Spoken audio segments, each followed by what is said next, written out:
انہوں نے بالکل غلط بات کی ہے, اصل کہانی کچھ اور ہے. انہوں نے ان کو ریکور نہیں کیا, ریکور تو کیا جاتا ہے نا ان گھر سے, وہ تو اچانک بازیاب ہوتی ہیں, وہ تو اچانک بازیاب ہوئی, سامنے آئی ہیں, بازیاب بھی نہیں ہوئی, اچانک سامنے آئی ہیں نا وہ. انہوں نے بالکل جھوٹی کہانی بنا کے سی ایم کو بتایا ہے, اور ہمارے ملک کی بڑی بدنامی ہوئی ہے اس میں. میں کہوں گا وہ خواتین جو بھی تھیں, خواتین کوئی بھی کسی بھی ملک کی شہری ہوں, وہ ہمارے لیے قابل عزت ہوتی ہیں. ان کے ساتھ ایک تو ریپ ہوا, ان کا اغوا برائے تاوان کیا گیا, اور جو پھر پولیس نے کیا اس کے بعد دیکھیں نا, جس میجسٹریٹ نے علاقہ مجسٹریٹ نے اس کو سننا تھا, اس کے گھر آپ چلی گئی پولیس. یہی سوال کرنے لگا تھا آپ سے. اب مجھے بتائیں کہ پولیس کا کردار جو ہم اس پورے کیس میں دیکھ رہے ہیں, اب تک آپ نے اس کو کیسے انالیسس کیا, پولیس کے کردار کو اب تک کہاں تک پیش رفت ہو چکی ہے آپ کے خیال میں؟ جو رضا ڈار پکڑے گئے ہیں سزا ہوگی؟ دیکھیں سزا ان کو جو ہوگی نا, وہ ریپ کے اس میں وہ نہیں ہے, وہ انہوں نے 164 کا بیان کرا لیا, ریپ کا وہ ملزم نہیں ہے, ریپ کے ملزم دوسرے 3 ہیں, وہ ان کا نام نہیں ہے ریپ کے, ان کا اغوا برائے تاوان میں ہے. تو اغوا برائے تاوان میں بھی آپ دیکھ لیں عمر قید ہے, وہ اگر چارج ان پہ ثابت ہو جاتا ہے, تاوان کے لیے شہادت بھی تو چاہیے نا, لیا ہے نہیں لیا, شہادت کون تھا, دینے کون گیا, لیا کس نے, یہ آن لائن کا اس کی شہادت کیا بنائیں گے یہ, تو اس کے لیے بہت لوپ ہولز ہیں. تو ایک تو انہوں نے 164 کا بیان بھی لے لیا, ٹھیک ہے لے لیا, لیکن وہ خواتین چلی بھی تو گئی, مدعا ہی غائب کر دیا انہوں نے. ہاں وہ یہ بھی بات ٹھیک ہے.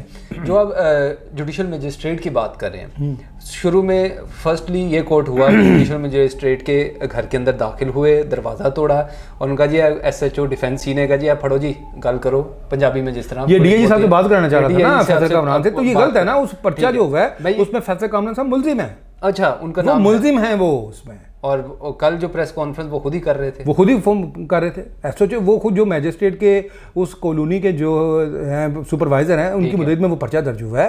تو یہ اس پرچے میں لکھا ہوا ہے کہ ایس ایچ او کہتا ہے کہ فیصل کامران سے بات کریں, تو یہ ملزم ہوئے نا اس پرچے کے, ان کو پکڑے, چلان کریں, ان کو شامل تفتیش کریں اس میں. اچھا میں ایک بیان آپ کے سامنے پڑھ دیتا ہوں بڑا کنسائزلی.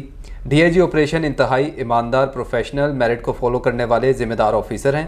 کل یعنی رپورٹرز نے ڈی آئی جی فیصل کامران صاحب کی انسلٹ نہیں کی, بلکہ اپنے آپ کو ایکسپوز کیا ہنا پرویز بٹ صاحبہ, پروٹیکشن, وومن رائٹ پروٹیکشن. یہ ان کا موقف ہو سکتا ہے, ہم کیا کہہ سکتے ہیں, وہ کہہ سکتی ہیں, کہتے رہی ہیں. آپ نے اپنے آپ کو ایکسپوز کیا, کیا ایکسپوز کیا ہم نے کیا ایکسپوز کیا, جس طرح ہم لوگوں نے نہیں ہم نے کیا بہیو کیا. دیکھیں ہم نے تو سوال جواب کیے نا, اور کیا کیا ہم نے. اچھا احمد بھائی, سی سی ڈی کے آنے کے بعد سے ہم نے جب پہلے آپ کے ساتھ پوڈ کاسٹ کیا تھا, ہم نے کہا یار کرائم ریشو کافی کم ہوا ہے, پنجاب پولیس کا کردار کیا ہے, اس پر کرائم کی صورتحال کیا ہے؟ کرائم کا کردار جو ہے نا اس میں اس وقت پنجاب پولیس میں سب سے زیادہ کریڈٹ میں دوں گا سی سی ڈی کو دوں گا. دیکھیں سی سی ڈی نے جو ہے نا وہی ڈنڈا ہے نا, ظاہر ہے ان کی وجہ سے کرائم کم ہوا ہے, ورنہ ان کے یہ کام کر چکے. اچھا احمد بھائی, جب ہم بات کر رہے تھے, ابھی میں واپس اسی ایشو پہ آتا ہوں یار, اسی ایشو پہ رہے یار, اسی ایشو پر ہو بس ختم کر ایک دو سوال. میں وہی عرض کرنے لگا آپ سے. فیصل کامران صاحب نے یہ عرض کیا تھا کہ یار وہ جو گھر کے اندر جب داخل ہوئے تھے تو دروازہ پہلے سے کھلا تھا, جج وہاں پہ شفٹ ہوا تھا, ایسا کوئی بھی چیز جو ہے انہوں نے ڈینائی کیا. آپ مجھے یہ بتائیں, آپ کا گھر ہے, آپ کا دروازہ کھلا ہوتا ہے, آپ دروازہ بند کر کے سوتے ہیں, کھول کے سوتے ہیں؟ بند کر کے سوتے ہیں. تو پھر ہم کیسے کہہ سکتے ہیں کہ یہ ان کے بیان پہ ہم کیسے یقین کر لیں؟ کبھی وہ ہو بھی میجسٹریٹ پڑھا لکھا, وہ دروازہ کھول کے سوئے گا؟ بالکل غلط بات کر. ایک تنقید میں آپ جو صحافیوں پہ ہو رہی وہ بھی اس میں عرض کرتا ہوں آپ کے ساتھ. آپ نے کل یہ بات کی کہ یار آپ کہتے ہیں میں صحافیوں پہ خرچہ نہیں کروں گا چائے پانی کا. نہیں یہ بات نہیں تھی, آپ نے سوال نہیں سنا.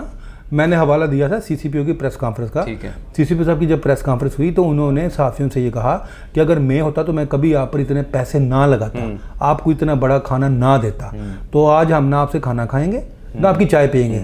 ہماری غیرت یہی گوارا کرتی ہے نا اس کے بعد, تو پھر تو یہی کہا ہے, اس میں کیا غلط بات. ٹھیک ہے, لاسٹ 2-3 کویشچن کو آپ نے آگے بھی نکلنا ہے. ڈی آئی جی فیصل کامران صاحب کتنے طاقتور ہیں, کس کے قریبی ہیں؟ وہ آپ کو پتہ ہے وزیر اعلیٰ کے بہت قریبی ہیں, انہیں کی سفارش پہ لگے ہوئے نا, ہے تو وہ ایس ایس پی اور ڈی اے جی, وہ بطور ڈی اے جی کام کر رہے ہیں. اچھا, اب ان کی پروموشن ہی نہیں ہوئی, نہ ان کا رینک چینج ہوا ہے. ٹھیک ہے.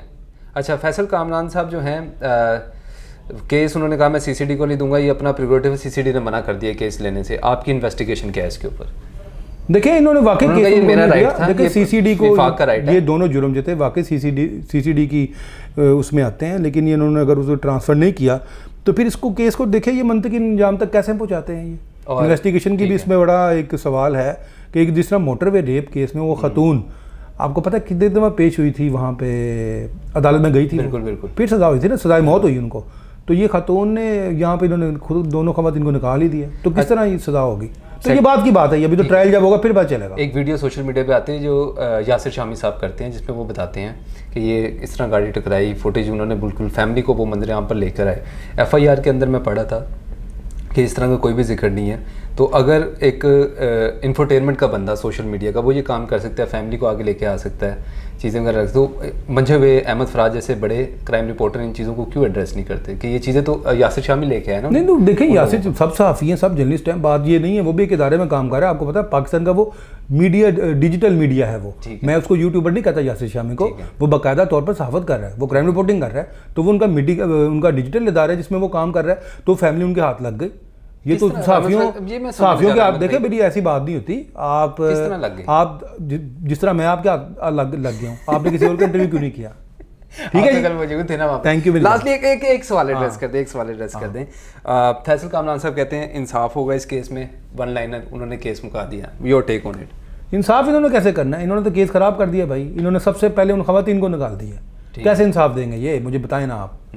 انصاف دینا تو وہ تو اب عدالت کا کام ہے. وہ کیا کرتے ہیں, کیا شہادتیں آتی ہیں, کیا گواہیاں آتی ہیں, کچھ بھی نہیں ہونا, گواہ نہ شہادت, تو کس طرح سزا دلائیں گے, کیسے انصاف ہوگا؟ ٹھیک ہے, تھینک یو سو مچ احمد فراز صاحب. ناظرین ہمارے ساتھ موجود تھے, جلدی میں احمد بھائی نے جانا ہے, بڑی شارٹ ٹائم پہ آپ کو پکڑا.